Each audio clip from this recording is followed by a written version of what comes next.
Hi, it's Dan from Kaizen Sports, and today we're going to look at transforming our PE lessons with the use of levels and power-ups. So we know children are highly motivated by video games. The addictive nature of levelling up is perfect for children because it allows them to see the progress that they've made so far and spurs them on to improve even further. Power-ups, on the other hand, are a great reward system for reinforcing learning. Let's look at some examples. So levelling up within our game of TIG. So let's imagine a game of TIG whereby everybody has a bib tucked into their side, and the aim of the game is to go around, steal another person's bib and then tuck it into your side. There will be times when you have 2, 3, even 4 bibs. If you've got none, it just means that you're still in the game, you haven't got any to protect, and it's your job to try and steal from other children. It could be that you level up every time you steal a bib from somebody. We're going to play for 2 minutes, and if you get 3 bibs, that means you're on level 3. In the next round, if you get another 2, that would mean that you bump up to level 5. If you go a whole round without getting tagged or your bib stolen, that means that you level up. If you manage to unfreeze 5 people or complete another task of your choosing, you also get levels for that. So we've leveled up. But what's the reward? I've made it all the way to level 7. But why? It could be for the first 10 seconds of the game, you're completely invincible and you're bib safe. If you get to level 9, you're in ninja mode. So if somebody tries to TIG you or steal your bib and you jump, that means that you're safe for that time that you're in the air and your bib can't be stolen. Safe zone. Set up an area right in the middle of your pitch. And if you make it to level 12, you can go in and use that safe zone.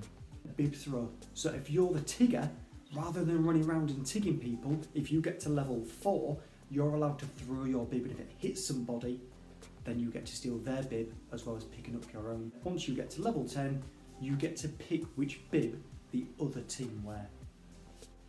Invasion games. That's football, rugby, hockey, basketball, netball, lacrosse. Every time you manage to make 5 consecutive passes in a game, that's a level up either for yourself or for the whole team. If you manage to steal the ball off the opposition and then go and assist a teammate in scoring, that's worth a level up for yourself as well. Or if you manage to steal the ball and travel the full length of the pitch by yourself, that's worth a level up. And now the power-ups that we can attach to it. If you get to level 12, you get to increase the opposition's scoring zone, which makes it easier for you to score. It could be that your team start with a kick-off or the throw-up. If you get to level 14, it's worth twice as many goals if you score. If you get to level 3, you get to select which team you get to play against next. You also get to pick the next stadium, the area that you choose to play in.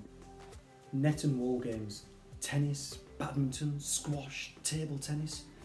Every time you manage to surf past them straight away without them getting the ball, that's an ace and you level up.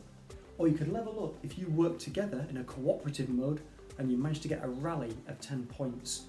Or if you score 2 consecutive points past your opponent, that's also worth a level up. Power-ups. If you've got a higher level than your opponent, it means that you get to serve first. Once you get to level 7, it means your opponent isn't allowed a second serve if they mess up the first one. You could start the game with 3 extra points if you make it all the way to level 15. Or the ball can bounce twice in your half if you make it to level 17. Striking and fielding games. Cricket, baseball, rounders.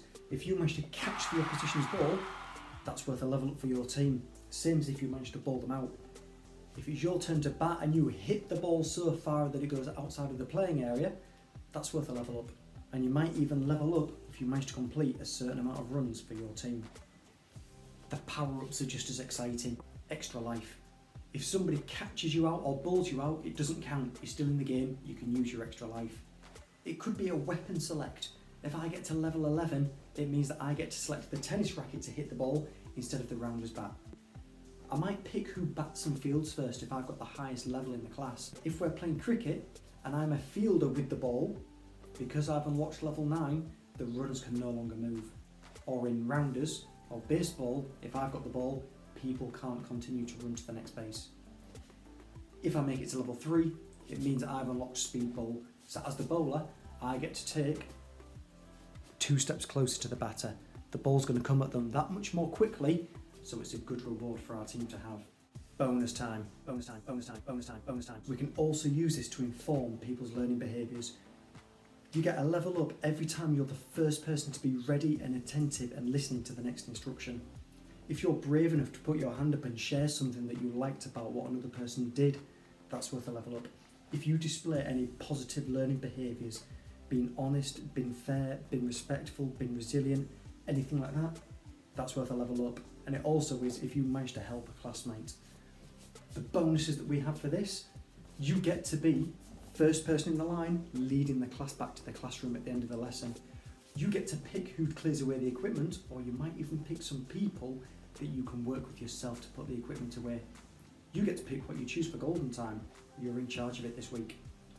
Your name gets added into a raffle, and the name that gets pulled out, or the number that gets pulled out each week, is attached to another prize. It could be that you get team points, merits, smileys, dojo, or whatever the reward system is within your school. You could be the captain next week or for the remainder of the lesson. Because your learning behaviours have been so good, you get to pick who's on your team. If you're doing gym or dance, you also get to pick the music that you're going to use this week within the lesson. Hopefully some of those ideas have been helpful. As always, if there's anything else that I can do to help, let me know in the comments, as well as adding your own ideas and suggestions. Thanks very much. Make sure you comment, like and subscribe. It helps us to pass the message that much further. Thank you very much, and I'll see you all in the next one.